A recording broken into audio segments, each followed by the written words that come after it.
안녕하세요. 옥쌤입니다. 여러분들, 모의고사, 학교 영어 시험 대비를 완벽하게 준비할 수 있는 비법을 알려드리도록 하겠습니다. 여러분들이 만약 저의 모의고사 강의를 듣고 그리고 혼자서 공부하고 변형 문제도 했어요. 감사합니다. 대단하세요. 그런데 이제 며칠 뒤에 학교 기말 영어 시험이에요. 고등학교 영어 시험. 이럴 때 내가 평소에 빈칸 넣기, 문장 순서, 문장 삽입, 어법, 어휘 이런 문제에 좀 약하다면 제 이야기를 잘 들어보세요. 육해독, 정독하기를 제가 추천드립니다. 직청직해. 이게 뭐냐? 여러분들, 제가 영상에다가 왼쪽에는 영어 지문, 오른쪽에는 한글 해서 그리고 여기다가 여러분들 보시면 원어민 발음을 다 입혀놨어요. 그럼 여러분들이 이거를 원어민 발음을 빠르게 들으면서 해석을 해보는 거예요. 자, 이게 어떤 효과가 있냐면요. 이렇게 하게 되면 나무보다는 숲을 보게 돼요. 여러분들이 한 문장 한 문장 주어 찾고 동사 찾고 단어 뜻 찾고 했는데 중요한 건 문단 전체의 흐름을 놓쳐서 글의 순서, 문장 삽입, 빈칸 넣기를 틀린단 말이에요. 그런데 원어민 발음을 들으면서 전체를 다 해석해보면 나무보다는 숲을 보는 효과가 있고 이런 문제를 다 맞출 수 있어요. 글의 순서, 문장 삽입, 빈칸 넣기 엄청나게 도움이 됩니다. 여러분들. 자, 그리고 이걸 하다 보면 해석이 잘 되는 문장이 있고 어떤 거는 들으면서 직청직해를 했는데 단어를 몰라 해석이 안 돼. 불안한 문장들이 있어요. 불안한 문제들이 있습니다. 그런 취약한 문제를 찾아내서 다시 꼼꼼하게 공부할 수 있는 장점이 있고요. 그리고요, 여러분들 정말 해보시면 1회독과 2회독이 느낌이 엄청 다르고요. 3회독만 하면 거의 다 외워지는 효과가 조금씩 느껴집니다. 여러분들. 자, 끝으로 학습 방법을 알려드릴게요. 첫 번째 1회독은 초집중해서 여러분들이 원어민 발음 들으면서 해석을 쭉 해나갑니다. 18번부터 45번까지 쭉 가세요. 다 가도 한 20 몇 분밖에 안 걸립니다. 물론 중간에 너무 이해가 안 되면 멈추고 조금 이제 생각을 하고 진행해도 괜찮아요. 그리고 2회독에는 여러분들이 영상을 틀어놓고 그 무음 처리하세요. 무음 처리하시고 여러분들이 직접 소리 내어서 읽으세요. 1회독은 어떻게 한다? 직청직해. 2회독은 여러분들이 낭독하고 해석해보고요. 또 3회독 어떻게 합니까? 3회독은 다시 배속을 1.5배속, 2배속으로 늘려서 소리를 들으면서 또 하고요. 그 다음날 하면 좋겠죠. 하루 뒤에. 그리고 4회독 할 때는 또 낭독하고 5회독 직청직해, 6회독 낭독. 제가 추천하는 방법으로 해보십시오. 여러분들. 아마 학교 영어 시험이 이렇게 쉬웠나? 정말 여러분들 깜짝 놀라실 겁니다. 그럼 지금부터 모의고사 6회독을 저와 함께 시작해 보겠습니다. 네! Question 18. Dear residents, my name is Carrie Patterson, and I'm the manager of the Riverview Apartments. It's time to take advantage of the sunny weather to make our community more beautiful. On Saturday, July 13th at 9 a.m., residents will meet in the north parking lot. We will divide into teams to plant flowers and small trees, pull weeds, and put colorful decorations on the lawn. Please join us for this year's gardening day, and remember no special skills or tools are required. Last year, we had a great time working together. So come out and make this year's event even better. Warm regards, Carrie Patterson.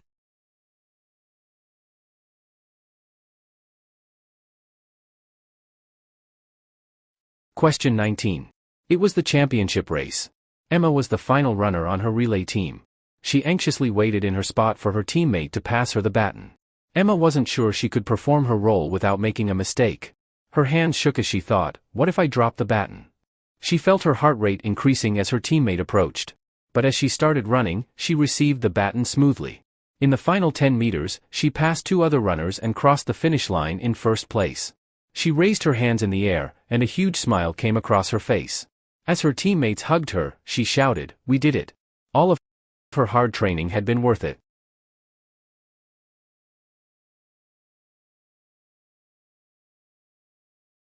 Question 20. Most people resist the idea of a true self-estimate, probably because they fear it might mean downgrading some of their beliefs about who they are and what they're capable of. As Goethe's maxim goes, it is a great failing to see yourself as more than you are. How could you really be considered self-aware if you refuse to consider your weaknesses? Don't fear self-assessment because you're worried you might have to admit some things about yourself. The second half of Goethe's maxim is important too. He states that it is equally damaging to value yourself at less than your true worth. We underestimate our capabilities just as much and just as dangerously as we overestimate other abilities. Cultivate the ability to judge yourself accurately and honestly. Look inward to discern what you're capable of and what it will take to unlock that potential.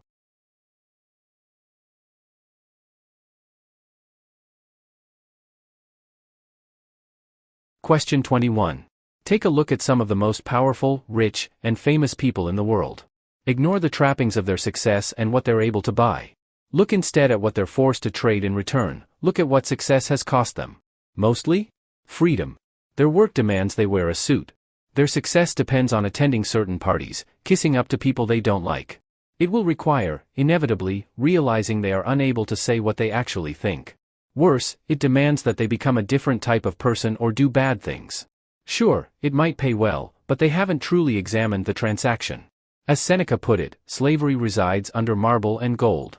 Too many successful people are prisoners in jails of their own making. Is that what you want? Is that what you're working hard toward? Let's hope not. Question 22.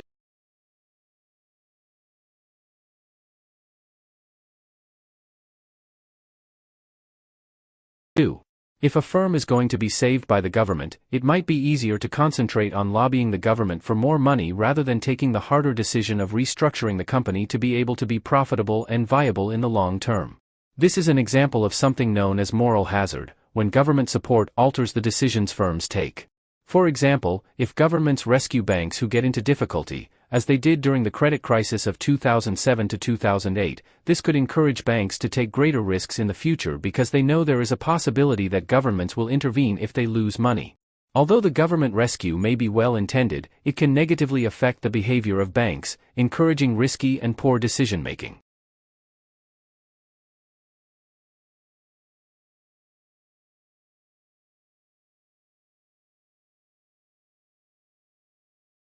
Question 23. If there is little or no diversity of views, and all scientists see, think, and question the world in a similar way, then they will not, as a community, be as objective as they maintain they are, or at least aspire to be. The solution is that there should be far greater diversity in the practice of science, in gender, ethnicity, and social and cultural backgrounds. Science works because it is carried out by people who pursue their curiosity about the natural world and test their and each other's ideas from as many varied perspectives and angles as possible. When science is done by a diverse group of people, and if consensus builds up about a particular area of scientific knowledge, then we can have more confidence in its objectivity and truth.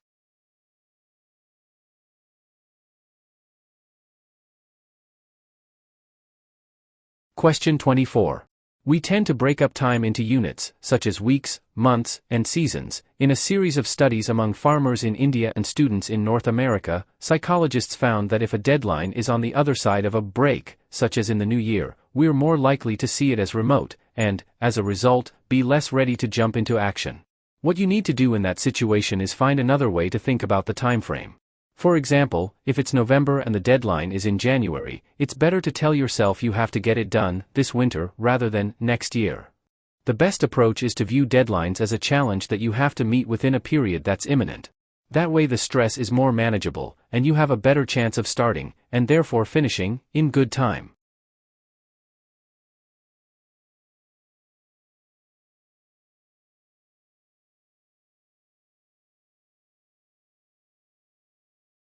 Question 26.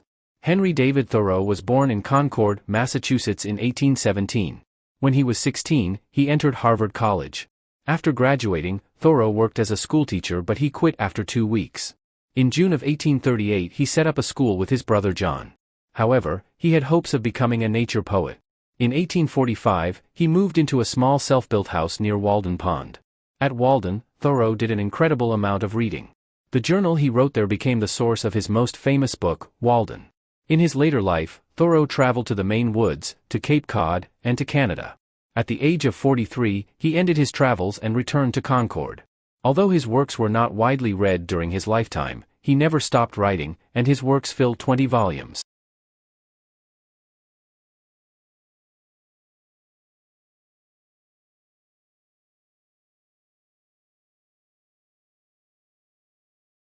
Question 29. The built-in capacity for smiling is proven by the remarkable observation that babies who are congenitally both deaf and blind, who have never seen a human face, also start to smile at around 2 months. However, smiling in blind babies eventually disappears if nothing is done to reinforce it. Without the right feedback, smiling dies out. But here's a fascinating fact: blind babies will continue to smile if they are cuddled, bounced, nudged, and tickled by an adult, anything to let them know that they are not alone and that someone cares about them. This social feedback encourages the baby to continue smiling. In this way, early experience operates with our biology to establish social behaviors. In fact, you don't need the cases of blind babies to make the point. Babies with sight smile more at you when you look at them, or, better still, smile back at them.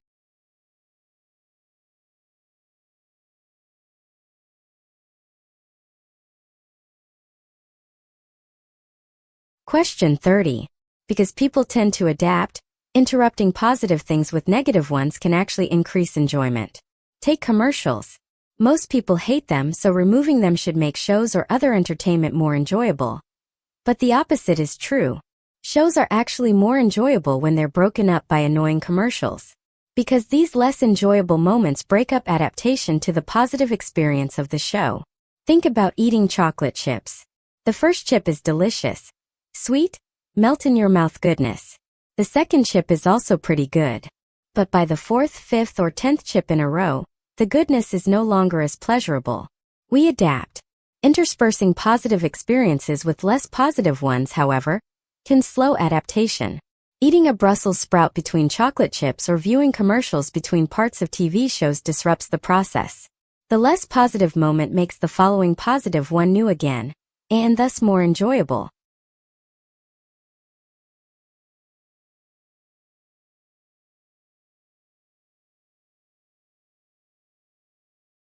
Question 31. We collect stamps, coins, vintage cars even when they serve no practical purpose. The post office doesn't accept the old stamps, the banks don't take old coins, and the vintage cars are no longer allowed on the road. These are all side issues. The attraction is that they are in short supply. In one study, students were asked to arrange 10 posters in order of attractiveness, with the agreement that afterward they could keep one poster as a reward for their participation. 5 minutes later, they were told that the poster with the third highest rating was no longer available. Then they were asked to judge all 10 from scratch. The poster that was no longer available was suddenly classified as the most beautiful. In psychology, this phenomenon is called reactance. When we are deprived of an option, we suddenly deem it more attractive.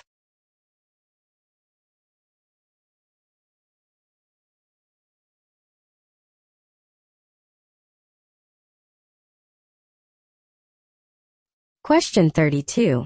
If we've invested in something that hasn't repaid us, be it money in a failing venture, or time in an unhappy relationship, we find it very difficult to walk away. This is the sunk cost fallacy.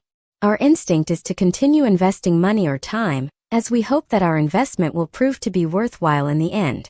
Giving up would mean acknowledging that we've wasted something we can't get back, and that thought is so painful that we prefer to avoid it if we can. The problem, of course, is that if something really is a bad bet, then staying with it simply increases the amount we lose. Rather than walk away from a bad 5-year relationship, for example, we turn it into a bad 10-year relationship. Rather than accept that we've lost $1,000, we lay down another $1,000 and lose that too. In the end, by delaying the pain of admitting our problem, we only add to it. Sometimes we just have to cut our losses.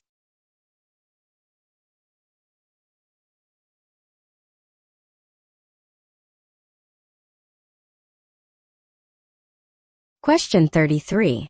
On our little world, light travels for all practical purposes instantaneously.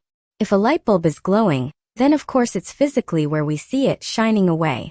We reach out our hand and touch it. It's there all right and unpleasantly hot. If the filament fails, then the light goes out. We don't see it in the same place, glowing, illuminating the room years after the bulb breaks and it's removed from its socket. The very notion seems nonsensical. But if we're far enough away, an entire sun can go out and we'll continue to see it shining brightly. We won't learn of its death, it may be, for ages to come, in fact, for how long it takes light, which travels fast but not infinitely fast, to cross the intervening vastness. The immense distances to the stars and the galaxies mean that we see everything in space in the past.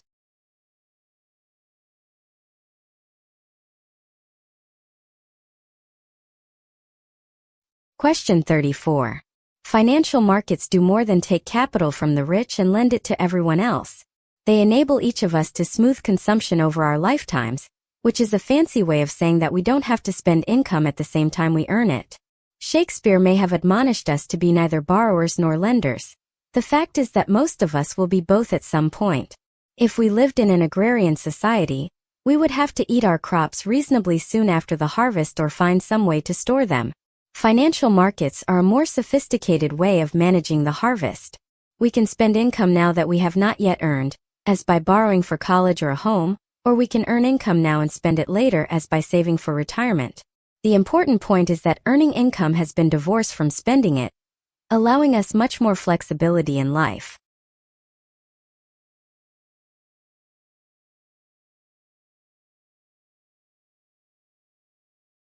Question 35. As the old joke goes, software free. User manual $10,000. But it's no joke. A couple of high-profile companies make their living selling instruction and paid support for free software. The copy of code, being mere bits, is free. The lines of free code become valuable to you only through support and guidance. A lot of medical and genetic information will go this route in the coming decades.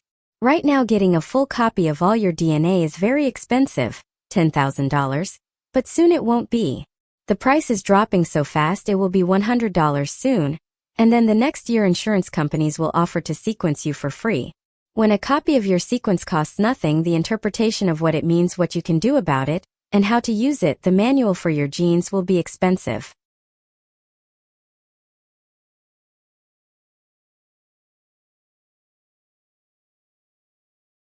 Question 36. Brains are expensive in terms of energy. 20% of the calories we consume are used to power the brain.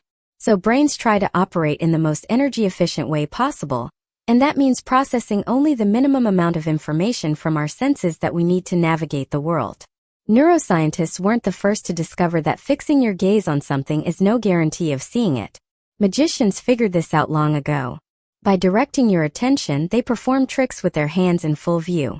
Their actions should give away the game, but they can rest assured that your brain processes only small bits of the visual scene. This all helps to explain the prevalence of traffic accidents in which drivers hit pedestrians in plain view, or collide with cars directly in front of them. In many of these cases, the eyes are pointed in the right direction, but the brain isn't seeing what's really out there.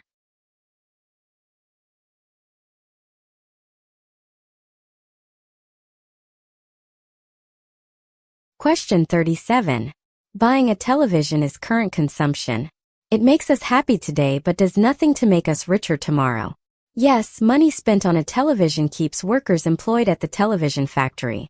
But if the same money were invested, it would create jobs somewhere else, say for scientists in a laboratory or workers on a construction site, while also making us richer in the long run. Think about college as an example. Sending students to college creates jobs for professors. Using the same money to buy fancy sports cars for high school graduates would create jobs for auto workers. The crucial difference between these scenarios is that a college education makes a young person more productive for the rest of his or her life. A sports car does not. Thus, college tuition is an investment. Buying a sports car is consumption.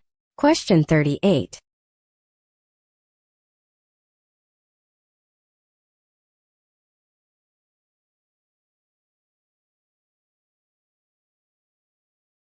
The net differs from most of the mass media it replaces in an obvious and very important way.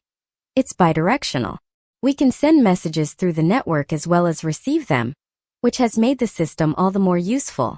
The ability to exchange information online, to upload as well as download, has turned the net into a thoroughfare for business and commerce. With a few clicks, people can search virtual catalogs, place orders, track shipments, and update information in corporate databases. But the net doesn't just connect us with businesses. It connects us with one another. It's a personal broadcasting medium as well as a commercial one. Millions of people use it to distribute their own digital creations, in the form of blogs, videos, photos, songs, and podcasts, as well as to critique, edit, or otherwise modify the creations of others.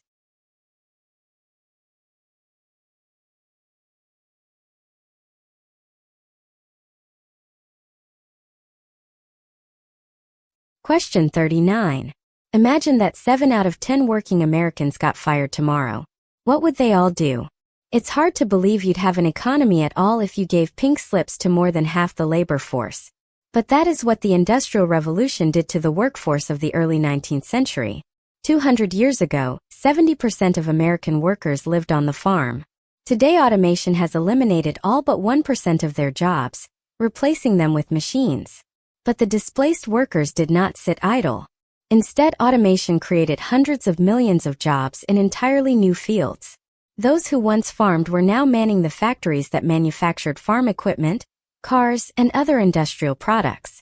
Since then, wave upon wave of new occupations have arrived: appliance repair person, food chemist, photographer, web designer, each building on previous automation. Today, the vast majority of us are doing jobs that no farmer from the 1800s could have imagined.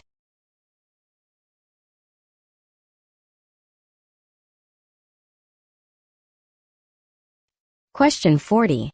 Many things spark envy. Ownership, status, health, youth, talent, popularity, beauty. It is often confused with jealousy because the physical reactions are identical. The difference: the subject of envy is a thing, status, money, health, etc. The subject of jealousy is the behavior of a third person. Envy needs 2 people. Jealousy, on the other hand, requires 3. Peter is jealous of Sam because the beautiful girl next door rings him instead. Paradoxically, with envy we direct resentments toward those who are most similar to us in age, career, and residence. We don't envy businesspeople from the century before last. We don't envy millionaires on the other side of the globe. As a writer, I don't envy musicians, managers, or dentists, but other writers. As a CEO, you envy other bigger CEOs. As a supermodel, you envy more successful supermodels. Aristotle knew this. Potters envy potters.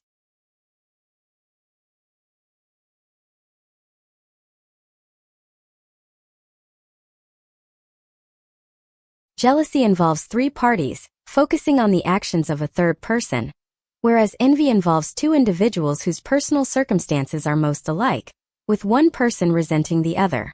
Question 41.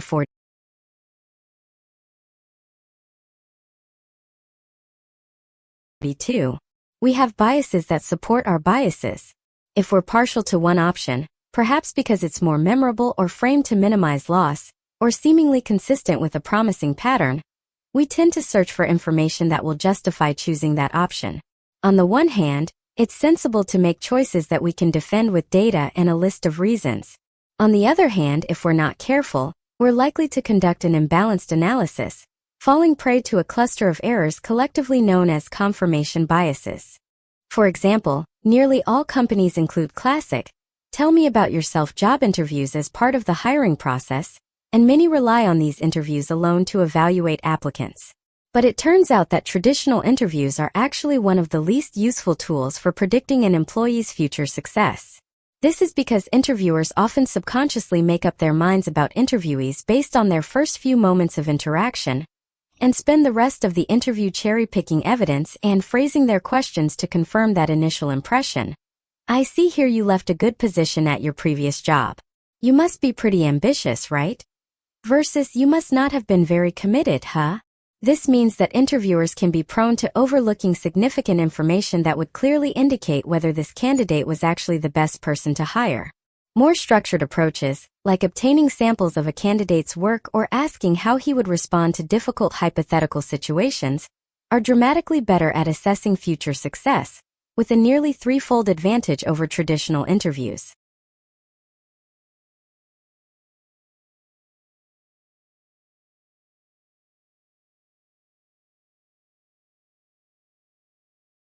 Question 43-45.